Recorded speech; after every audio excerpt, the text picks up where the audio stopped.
सवाल आता है कि आखिर लोग इस्लाम में कन्वर्ट क्यों हो रहे हैं, ऐसा क्या है इस्लाम में। तो इसका कोई एक जवाब नहीं। इस्लाम कबूल करने वाले लोगों से जब पूछा गया कि आपने इस्लाम क्यों कबूल किया, तो ज्यादातर लोगों ने अलग अलग रीजन बताया, लेकिन एक जो कॉमन रीजन देखा गया वो था कि जब कोई नॉन मुस्लिम किसी ऐसे मुस्लिम के कांटेक्ट में आया जो एक्चुअल मुस्लिम था, इस्लाम के बेसिक्स को फॉलो करता था, तो उसे देख के वो उसकी तरफ अट्रैक्ट होते और इस्लाम के बारे में जानने की कोशिश करते, जिसमें कुछ ऐसी चीजें उन्हें मालूम चलती जो एक नॉन मुस्लिम के लिए बड़ी सरप्राइज होती। For example social equality. बाकी धर्मों में देखा जाता है कि एक इंसान को दूसरे इंसान के आगे काफी नीचा दिखाया गया। जैसे इंडिया में जातियों में बांट दिया गया, उसमें भी कैटेगरी बना दी गई और सबसे कमजोर कास्ट कैटेगरी को शूद्र बताया गया। ऊंची कास्ट के लोग उन्हें अछूत मानते, उनके हाथ का पानी तक नहीं पीते। इसी तरह दूसरे धर्मों में काले गोरे इंसान को लेकर डिस्क्रिमिनेट किया गया, काले लोगों को गुलाम बना लिया जाता, उनकी पिटाई भी होती और उनसे जानवरों की तरह काम भी लिया जाता। ऐसे में जब कोई नॉन मुस्लिम जिसे सोशल जस्टिस नहीं दिया गया था, उसने इस्लाम को पढ़ा और पाया कि प्रॉफिट ऑफ इस्लाम ने किसी बिलाल नाम के काले गुलाम को न सिर्फ आजादी दिलाई, बल्कि आजादी के साथ साथ बाकी मुसलमानों के आगे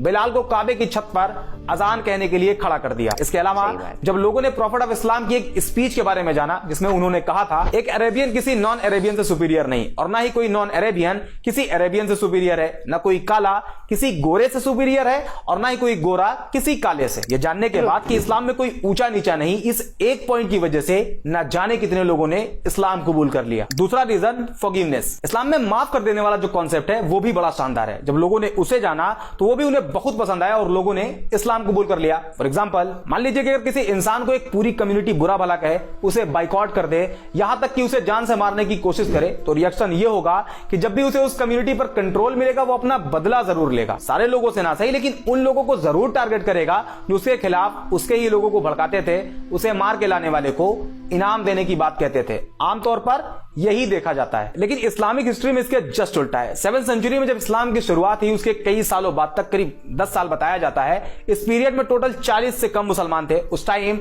अरब के जो पावरफुल लोग थे वो मुसलमानों को परेशान करते, प्रॉफिट ऑफ इस्लाम को जान से मारने की प्लानिंग करते, उन्हें जान से मार देने वाले को इनाम देने का वादा करते। यहां तक कि उस टाइम जितने मुसलमान थे उन सभी का सोशल बाइकआउट कर दिया गया और 3 साल तक अबी तालिब नाम की एक पहाड़ी पर कैद कर दिया गया। और मक्का के सरदारों ने यह अनाउंस कर दिया कि कोई भी मुसलमानों को कोई सामान न बेचे, और अगर कोई ऐसा करता है तो उसे भी नहीं छोड़ा जाएगा। 3 साल बाद बाइकआउट पीरियड खत्म हुआ, लेकिन मक्का के लोग मुसलमानों को अभी भी टारगेट करते। सिचुएशन को देखते हुए 622 ईडी में मुसलमानों को मक्का से मदीना की तरफ जाने के लिए कहा गया, जिसे इस्लामिक हिस्ट्री में हिजरत कहा जाता है। हिजरत मींस माइग्रेशन। मुसलमान मक्का छोड़कर मदीना चले गए। उस टाइम मदीना को यसरब कहा जाता था, लेकिन मक्का के सरदारों का मानना था कि इस्लाम को पूरी तरह से अगर खत्म करना है तो उसके लिए सारे मुसलमानों को कत्ल कर दिया जाए। इसी इंटेंशन के साथ मुसलमान और मक्का के सरदारों की फौज के बीच पहली जंग लड़ी गई, जिसे जंगे बद्र कहा जाता है। इस जंग में मुसलमानों की जीत हुई और इसी हार का बदला लेने के लिए एक बार फिर मक्का के सरदारों की फौज निकली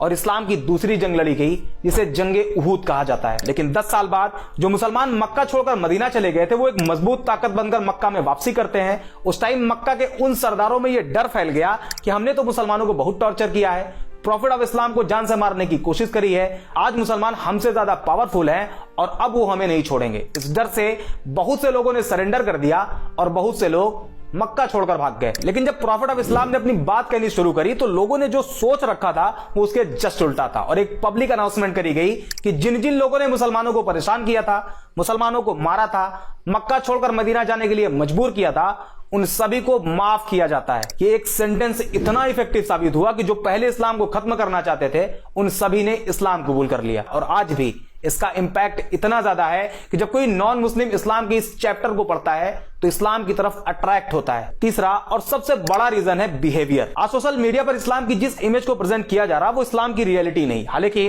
मैं ये भी क्लेम नहीं कर रहा कि इस्लामिक बेसिक्स के अकॉर्डिंग सारे मुसलमानों का बिहेव अच्छा है। इस्लाम तो कहता है कि शराब पीना हराम है और शराब सभी बुराइयों की मां है, लेकिन फिर भी आज का मुसलमान शराब के ठेकों की लाइन में आपको लगा हुआ दिखाई देगा। बट अनदर हैंड कुछ मुस्लिम्स ऐसे भी हैं जिनका behave as it is Islamic basics के हिसाब से आज भी है।